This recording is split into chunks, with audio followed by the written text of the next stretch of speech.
Assalamualaikum semua. Assalamualaikum.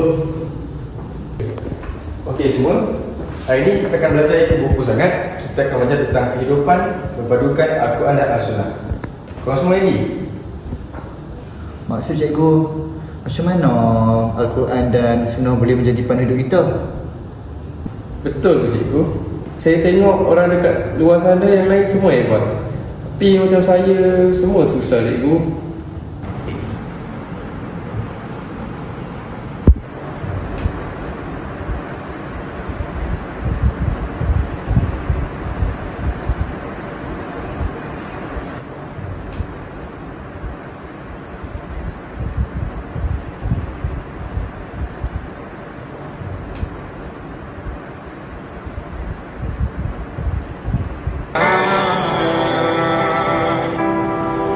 Nikmati sementara yang ada.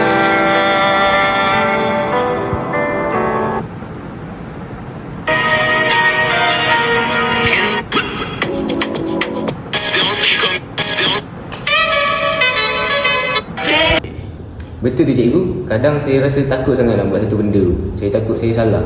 Macam mana kalau orang judge saya nanti?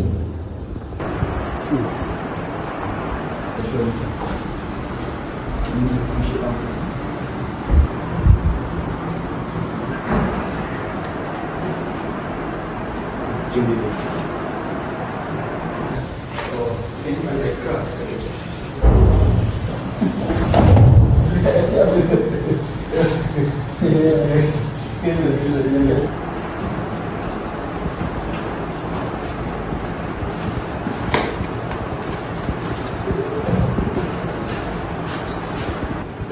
Diorang judge aku kan tadi. Tak suka sini. Saya pula cikgu, selalu malas. Lepas tu menyesal.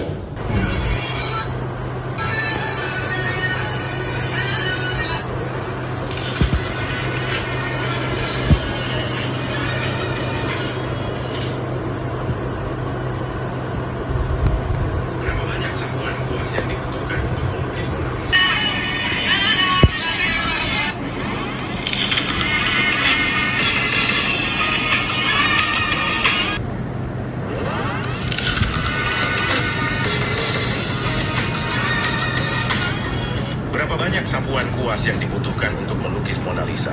Setiap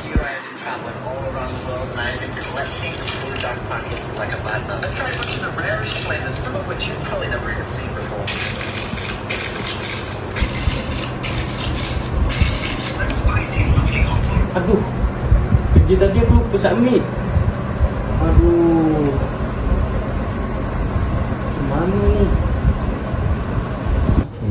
Bagus kamu semua jujur. Itulah realiti kehidupan. Sebab itulah kita perlukan Al-Quran dan Sunnah sebagai panduan hidup kita. Jadi jom kita bincang sama-sama. Cikgu, saya rasa tertekan dah bila orang ni duk ikut trend pelik-pelik. Saya rasa macam FOMO. Betul cikgu. Saya rasa kalau kita tak ikut, rasa macam tertinggal.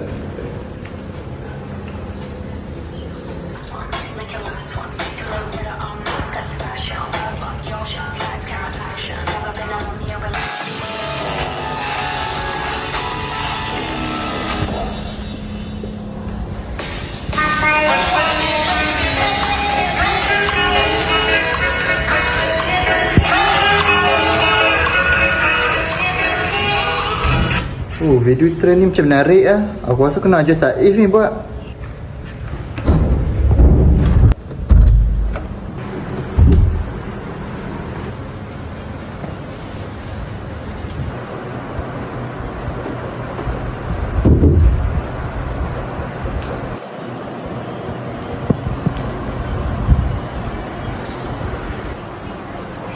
Weh Saif. Kenapa? Weh Saif, try tengok trend ni.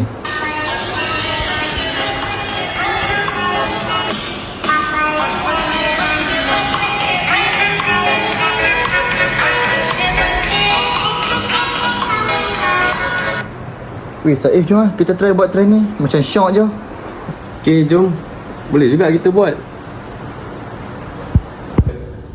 Betul cikgu, saya setuju sangat. Tapi kan kalau ikut Al-Quran dan Sunnah, kita kena ada pendirian sendiri. Tak payah nak rasa nak terikut dengan orang.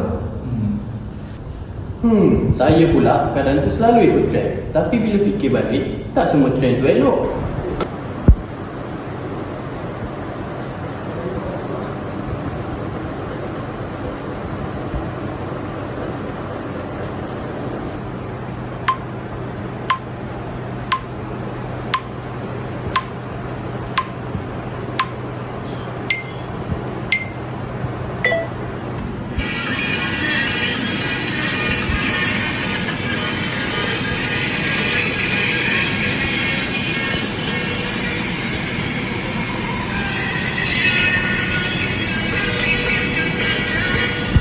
Betul tu.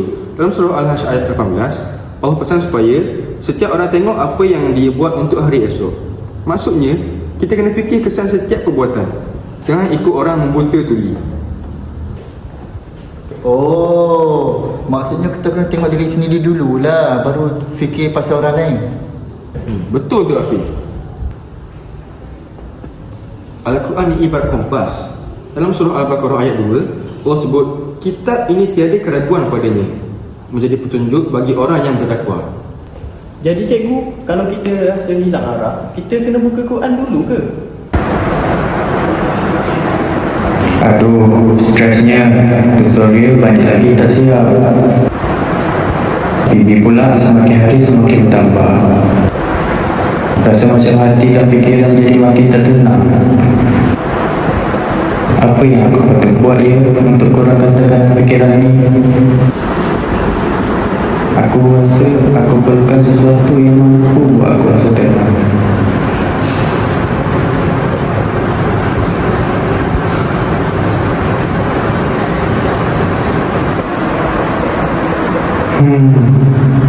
Mungkin aku perlukan Al-Quran untuk dapatkan ketenangan.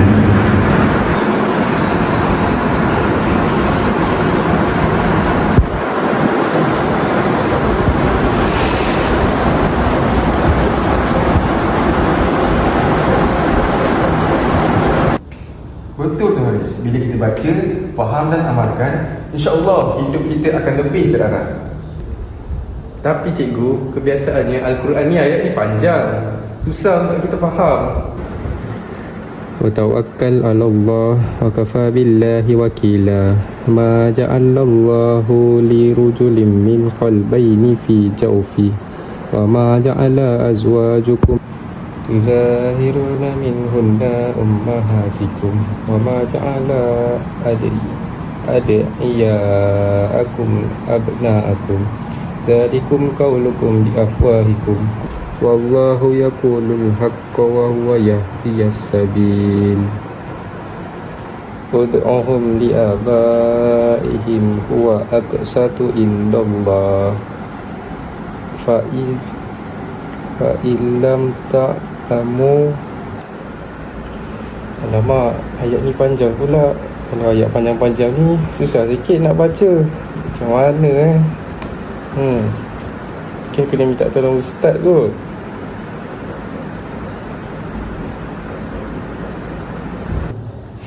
Tapi kan cikgu, kita boleh je kan belajar sikit-sikit. Contohnya kita belajar daripada ayat pendek dulu. Lepas tu yang panjang-panjang tu kita baca tafsir je dulu. Betul tu. Yang penting konsisten.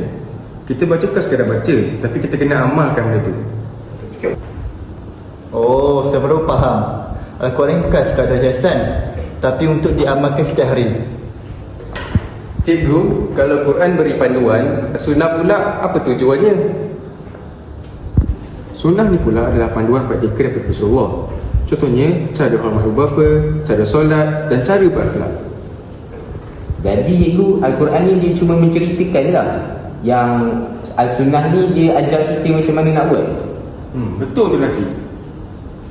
Oh, maksudnya bila saya senyum dekat kawan, itu pun dikira sunnah ke cikgu? Betul tu Haris. Benda kecil tapi ganjarannya sangat besar. Subhanallah, rupanya sunnah ni dekat sangat dengan hidup kita. Salah kau buat ni. Kau selalu salahkan aku. Kau pun bukan betul sangat. Sabar, Rasulullah tak ajar kita untuk marah-marah.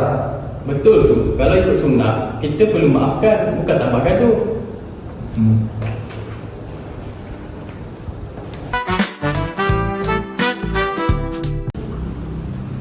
Saya perasan setiap saya belajar ikut Al-Quran dan As-Sunnah ni, saya belajar lagi mudah dan hati saya rasa lagi tenang.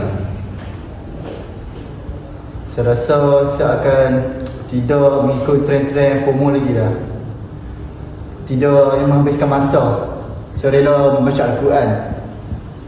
Sejak saya amalkan Al-Quran dan Sunnah dalam hidup saya ni, saya perasan semua benda yang saya buat semua dikesan pada diri saya dan orang lain. Selepas belajar tentang Al-Quran dan As-Sunnah dengan Cikgu Asif, saya termotivasi untuk ubah rasa malas menjadi rajin. Bagus tu semua. Ingatlah, inilah semangat pembelajaran sepanjang hayat yang membentuk nyali rasa guru dan mencapai hasrat pendidikan berkualiti. Ingatlah murid-murid, tanpa Al-Quran dan As-Sunnah, hidup kita macam kapal tanpa kompas. Dan kedua-duanya, hidup kita akan lebih terarah. InsyaAllah cikgu, kami akan amalkan benda ni dalam kehidupan seharian kami. Betul tu cikgu? Betul. Saya akan cuba dengan terbaik, cikgu.